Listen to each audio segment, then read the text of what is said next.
مذہب اسلام جس کے متبع اور پرستار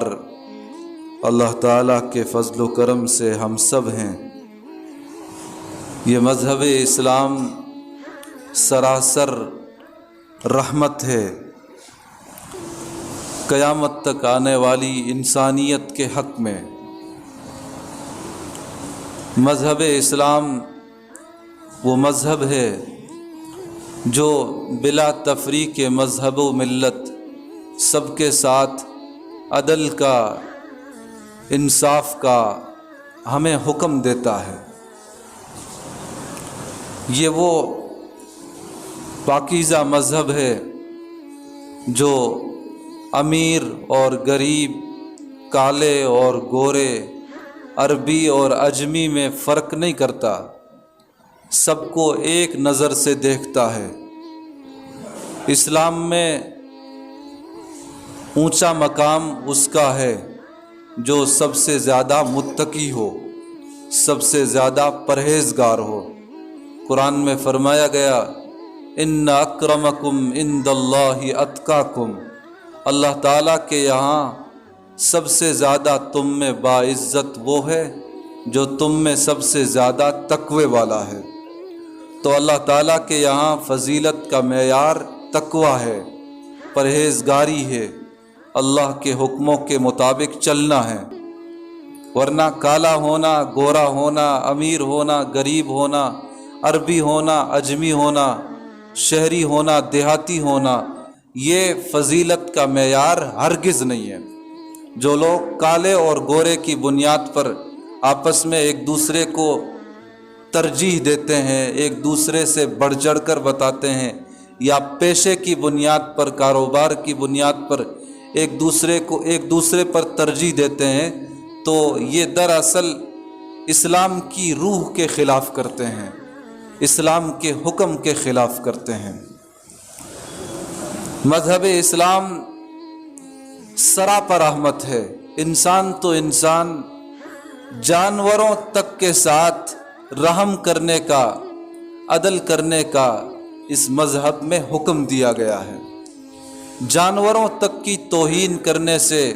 انہیں ستانے سے، ان کے حقوق کی پامالی سے منع کیا گیا ہے۔ حضرت جابر رضی اللہ تعالی عنہ فرماتے ہیں کہ ایک مرتبہ نبی اکرم صلی اللہ علیہ وسلم کے پاس سے ایک گدھا گزرا جس کے چہرے پر کسی نے داغ دیا ہوا تھا اور اس کے منہ سے، چہرے سے خون نکل رہا تھا۔ تو اللہ کے نبی صلی اللہ علیہ وسلم نے اس گدھے کو دیکھ کر یہ کلمات ارشاد فرمائے تھے کہ اس شخص پر لعنت ہو جس نے یہ حرکت کی ہے، اور پھر آپ علیہ الصلاۃ والسلام نے چہرے پر مارنے سے اور کسی جانور کا مصلح کرنے سے منع فرمایا تھا۔ ہم اور آپ یہ حدیث سنتے ہیں کہ کتا جو ایک نجس جانور ہے، لیکن جاندار ہونے کی حیثیت سے اس کے بھی کچھ حقوق ہیں، اور وہ حدیث تو بڑی مشہور ہے کہ ایک کتا پیاس کی وجہ سے بے حال تھا اور شدت پیاس کی وجہ سے اس کی زبان باہر کو نکلی ہوئی تھی۔ اسی درمیان میں ایک فاحشہ عورت کی اس پر نظر پڑی، تو اس فاحشہ عورت نے، بدکار عورت نے کنویں میں داخل ہو کر کسی طرح مشکل سے پانی نکالا اور وہ اس کتے کو پلا دیا، جس سے اس کی جان میں جان آ گئی، اور اس عمل کی برکت سے اس عورت کی مغفرت ہو گئی۔ یہ واقعہ بھی بڑا مشہور ہے کہ ایک اونٹ جناب نبی اکرم صلی اللہ علیہ وسلم کے سامنے گردن زمین پر رکھ کر رونے لگا، تو اللہ کے نبی صلی اللہ علیہ وسلم نے اس اونٹ کے مالک کو بلایا اور فرمایا کہ یہ اونٹ تمہاری شکایت کرتا ہے، یہ کہتا ہے کہ وقت پر کھانے پینے کا میرا انتظام نہیں کیا جاتا، اور طاقت سے زیادہ مجھ پر بوجھ لادا جاتا ہے۔ اللہ کے نبی صلی اللہ علیہ وسلم نے یہ شکایت اونٹ کے مالک کے سامنے رکھی اور فرمایا کہ اس کے کھانے پینے کا وقت پر انتظام کیا کرو اور ضرورت سے زیادہ اس پر بوجھ نہ لادا کرو، اس کی طاقت سے زیادہ اس پر بوجھ نہ لادا کرو۔ جانوروں کے ساتھ ہمارے مذہب اسلام کی یہ تعلیم ہے۔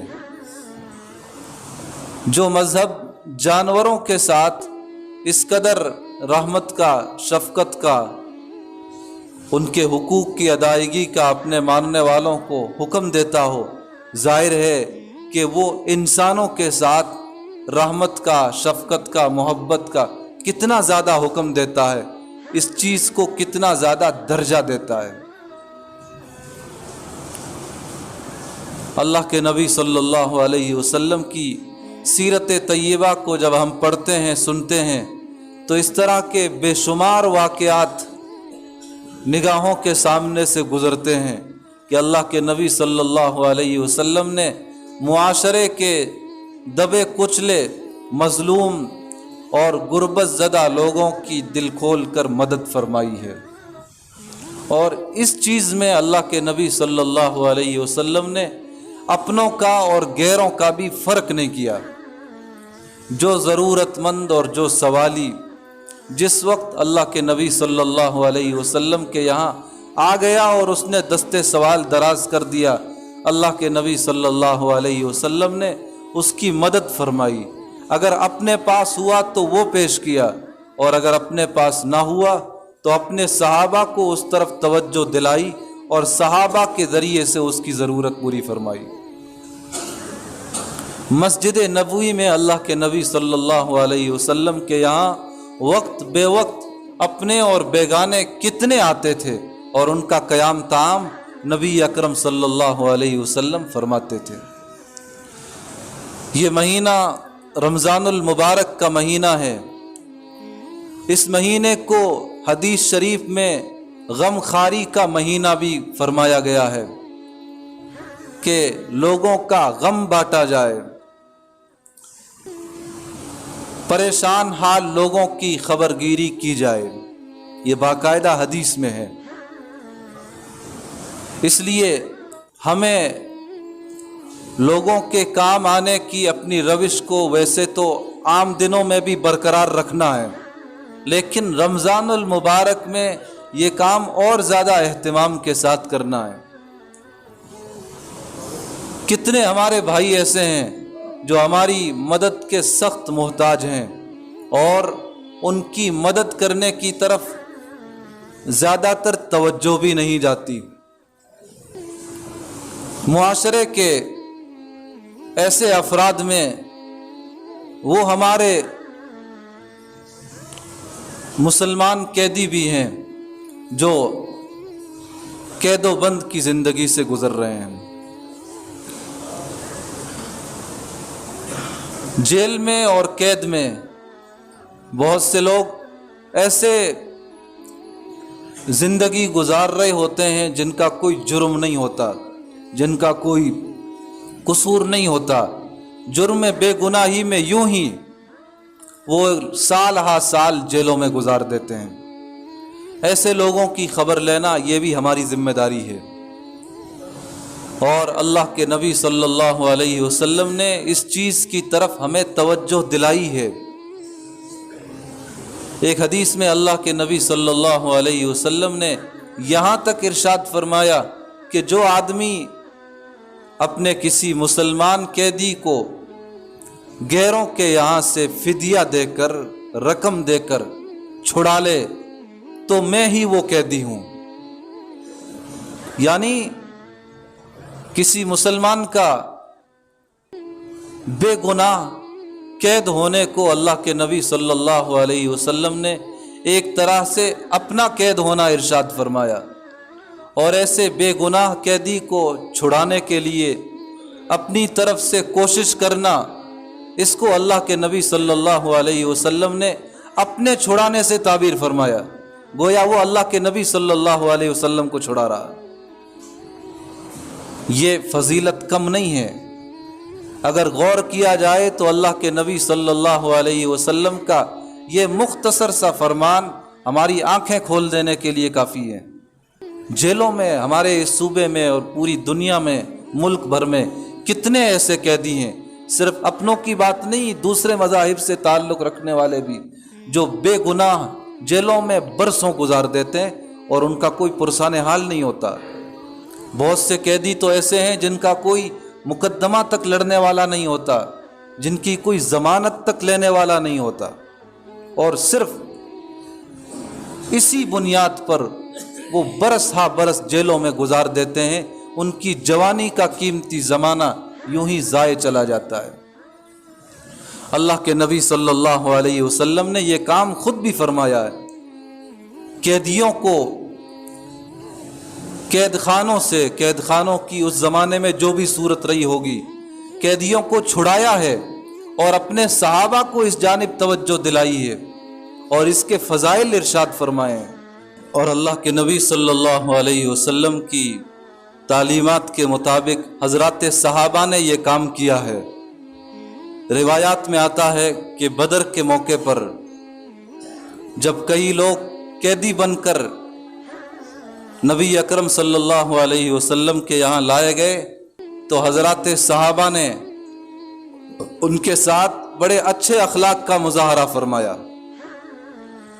خود کھجوریں کھاتے تھے اور قیدیوں کو اپنے سے بہتر کھانا کھلاتے تھے۔ ایک ایسے ہی قیدی جو کسی صحابی کے سگے بھائی تھے اور اس وقت تک مسلمان نہیں ہوئے تھے، وہ جب قیدی بن کر آ گئے تو ان کا اپنا بیان ہے کہ جن انصار صحابہ کے یہاں میں کچھ دنوں تک قید کی حالت میں رہا تو ان انصار صحابہ کا میرے ساتھ معاملہ یہ تھا کہ وہ مجھے روٹی پیش کیا کرتے تھے اور خود کھجوروں پر قناعت کرتے تھے۔ مجھے شرم آتی، میں روٹی واپس ان کی طرف بڑھاتا تو وہ کہتے کہ نہیں، یہ آپ نے ہی کھانی ہے۔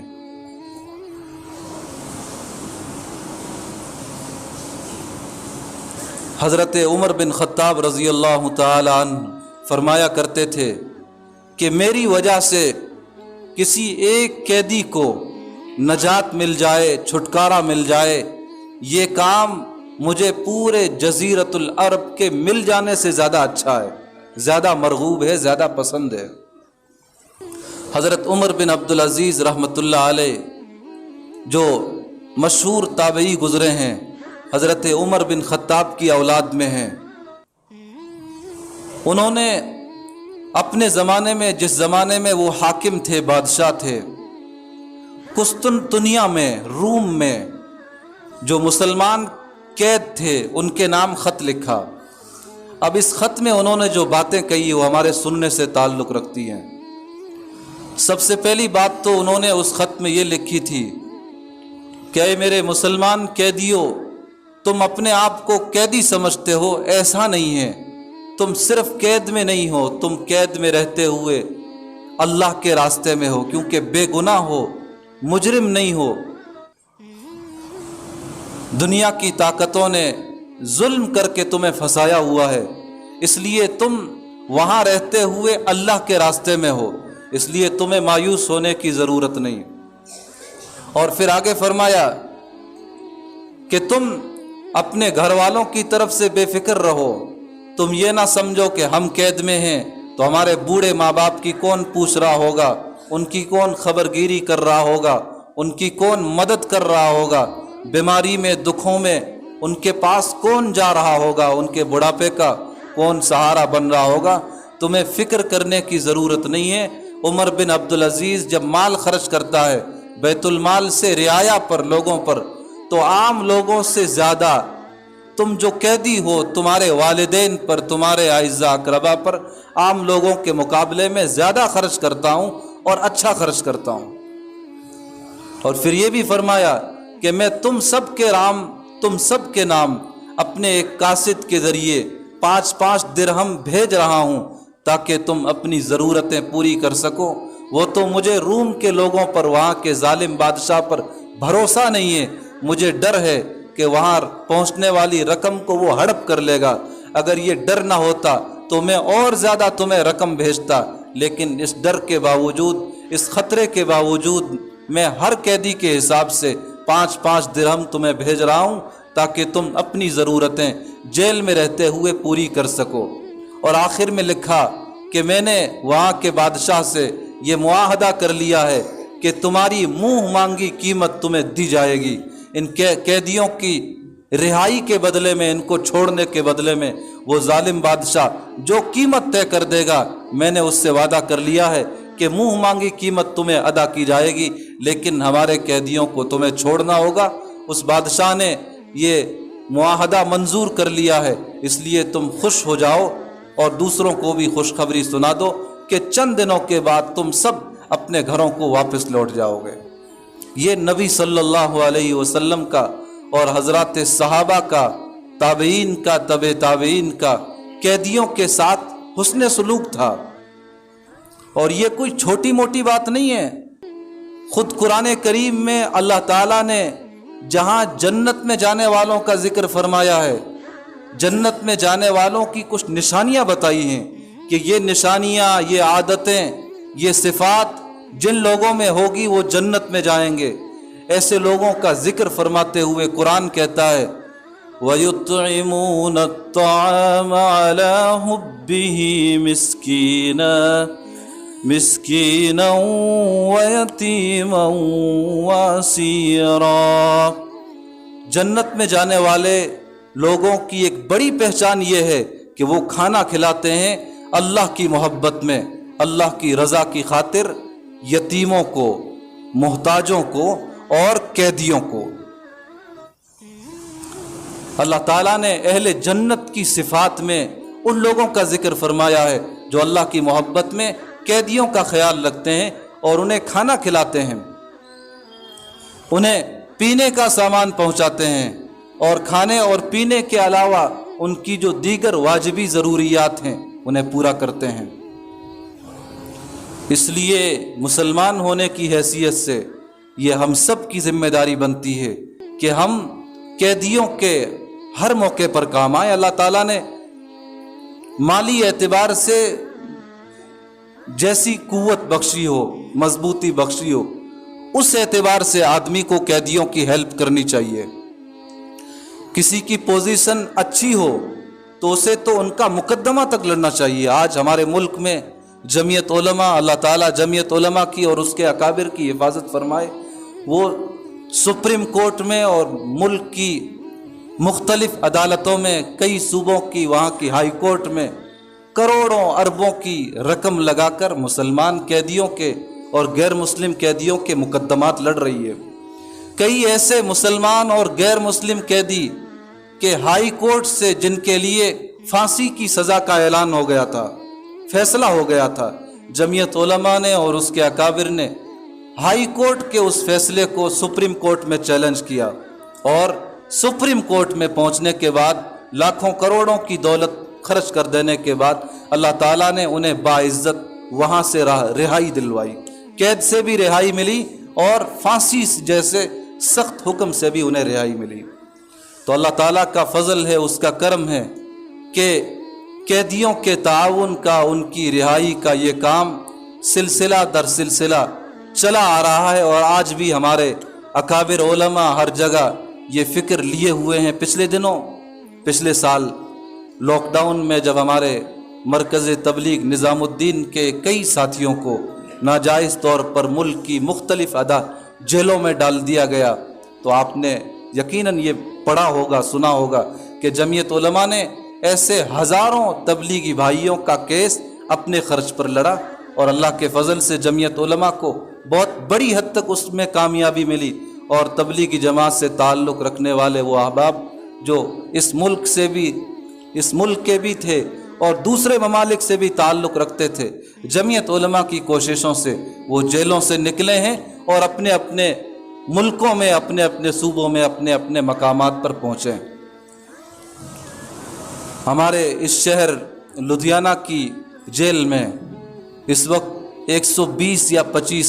مسلمان قیدی ہیں۔ پچھلے سال بھی ان کے لیے اعلان ہوا تھا، اور اللہ تعالیٰ کے فضل و کرم سے اچھی خاصی رقم یہاں سے وہاں پہنچی بھی تھی۔ تو اس سال بھی مشورے سے یہ طے پایا ہے کہ ہماری لدھیانہ جیل میں جو مسلمان قیدی ہیں ان کے لیے آپ سبھی حضرات سے تعاون کی درخواست کی جائے۔ زکوٰۃ تو ہم سب ادا کرتے رہتے ہیں، اور جیل کے بہت سارے قیدی ایسے ہیں جو زکوٰۃ کے مستحق ہیں، کیونکہ ان کا کوئی مقدمہ تک لڑنے والا نہیں ہوتا، انہیں کوئی سنبھالنے والا نہیں ہوتا۔ کئی ہماری پنجاب کی جیلوں میں ایسے لوگ ہیں کہ 20 سال سے 25 سال سے ان سے کوئی ملاقات کے لیے بھی نہیں گیا۔ یہاں کے ایک بہت بڑے عالم دین نے گفتگو کے دوران بتایا کہ جب پنجاب کی مختلف جیلوں میں، پٹیالہ میں، امرتسر میں، لدھیانہ میں جانا ہوا اور قیدیوں سے ملنا ہوا تو کئی قیدیوں کی کارگزاری بڑی دردناک تھی۔ ان کا کہنا یہ تھا کہ ہم نے 20 سال کے بعد، 15 سال کے بعد، بعض نے کہا کہ 25 سال کے بعد ہم نے ایک پہلا مسلمان دیکھا ہے جو ہمارا درد لے کر، ہمارا غم لے کر ہم سے ملنے کے لیے آیا ہے اور ہمارے تعاون کے سلسلے میں براہ راست ہم سے ملا ہے، ورنہ 25 سال میں، 20 سال میں ہم سے کسی نے بات تک نہیں کی۔ کوئی ضروری نہیں ہے کہ ہمارے صوبے کی جیلوں میں صرف یہیں کے قیدی ہوں، ایسا نہیں ہے۔ پنجاب سے باہر دور دراز کے صوبوں سے بلکہ غیر ملکی قیدی بھی بہت سے ہیں جنہیں کوئی سنبھالنے والا نہیں، جنہیں کوئی پوچھنے والا نہیں۔ ایسے لوگوں کی خبر گیری لینا، زکوٰۃ سے، فطرے سے ان کی ہیلپ کرنا، ان کی ضروریات کو پورا کرنا، یہ ہماری ذمہ داری ہے۔ اس لیے آپ سبھی حضرات سے درخواست ہے کہ زکوٰۃ کی رقم سے آپ لدھیانہ کی جیل میں بند ان مسلمان قیدیوں کا بھرپور تعاون فرمائیں۔ 2-3 ساتھی نیچے کھڑے ہو جائیں اور 4-5 ساتھی اوپر کی منزل میں بھی کھڑے ہو جائیں، 3-4 ساتھی اوپر چلے جائیں۔ اور آپ حضرات سے درخواست ہے کہ زیادہ سے زیادہ بڑھ چڑھ کر زکوٰۃ کی رقم سے اپنے قیدیوں کا تعاون فرمائیں۔ ایک تو یہ کہ نبی صلی اللہ علیہ وسلم کی یہ سنت ہے، آپ نے یہ کام کیا ہے، صحابہ نے یہ کام کیا ہے، اور اللہ کے نیک بندے ہر زمانے میں یہ کام کرتے رہے ہیں۔ اور پھر سب سے بڑی بات یہ ہے کہ کلام الہی جو ہمارے دین کی بنیاد ہے، ہمارے دین کی اساس ہے، اس کلام الہی میں اللہ تعالیٰ نے اہل جنت کی صفات میں ان لوگوں کو ذکر فرمایا ہے جو قیدیوں کو اللہ کی محبت میں کھانا کھلاتے ہیں، پانی پلاتے ہیں اور ان کی دیگر ضروریات کو پورا کرتے ہیں۔ بسا اوقات ایسا ہوتا ہے کہ ایک ایسا آدمی جس کو مدتوں سے کوئی پوچھنے والا نہیں ہوتا، کوئی سنبھالنے والا نہیں ہوتا، اس کی مدد کے لیے جب کوئی پہنچتا ہے تو اسے کتنی خوشی ہوتی ہے، ایسی خوشی کہ جسے لفظوں میں بیان نہیں کیا جا سکتا۔ اور ایسے مظلوم، ایسے مقہور، ایسے ستم رسیدہ اور ایسے بے بس انسان کی زبان سے اور دل سے جو دعا نکلتی ہے، ظاہر ہے کہ وہ دعا قبول ہوتی ہے۔ اور اس دعا کی قبولیت کا مطلب یہ ہے کہ جس بندے نے اس پر احسان کیا ہے، اب اس کی مدد کے نتیجے میں اس کی دنیا کا اور آخرت کا بن جانا طے شدہ امر ہے۔ اس لیے ہم سب کو اپنی دنیا اور آخرت کی کامیابی کا سبب سمجھتے ہوئے اور سب سے بڑھ کر اللہ تعالیٰ کے حکم کو اور نبی اکرم صلی اللہ علیہ وسلم کی تعلیم پر عمل کے جذبے سے یہ کام کرنا ہے، خود بھی کرنا ہے اور اپنے متعلقین کو۔ فطرے کی رقم اس سال 50 روپے کے حساب سے آپ سبھی حضرات کو ادا کر دینی چاہیے۔ بعض لوگ 45 لیتے ہیں، بعض 47 لیتے ہیں، بعض 50 لیتے ہیں۔ احتیاط یہ ہے کہ ایک آدمی کا فطرہ اس سال 50 روپے کے حساب سے ادا کر دیا جائے۔ 50 روپے تو کم سے کم ہے، ورنہ اگر کھجور کے حساب سے، کشمش کے حساب سے اگر فطرے کی رقم کو جوڑا جائے تو پھر 250-500 تک بھی فطرے کی رقم بن جاتی ہے۔ اور جن لوگوں کو اللہ تعالیٰ نے نوازا ہوا ہے تو انہیں تو 2.25 کلو کشمش، 2.25 کلو کھجور کے حساب سے اپنے فطرے کی رقم ادا کرنی چاہیے تاکہ غریبوں کا، مسکینوں کا، بیواؤں کا اور قیدیوں کا زیادہ سے زیادہ بھلا ہو، ان کی ضرورتیں زیادہ سے زیادہ پوری ہوں، اور معاشرے کے ایسے دبے کچلے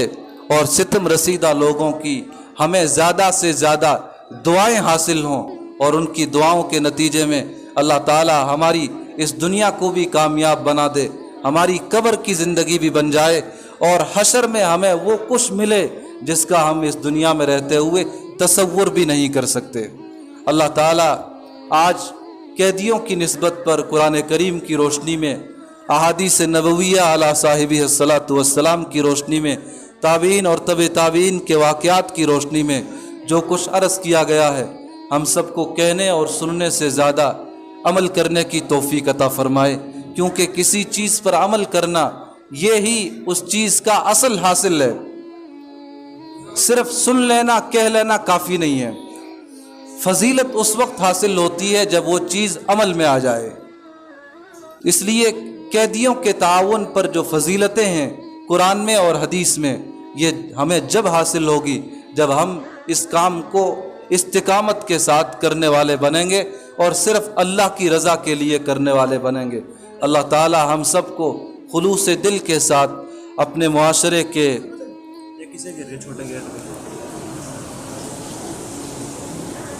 مظلوم لوگوں کی،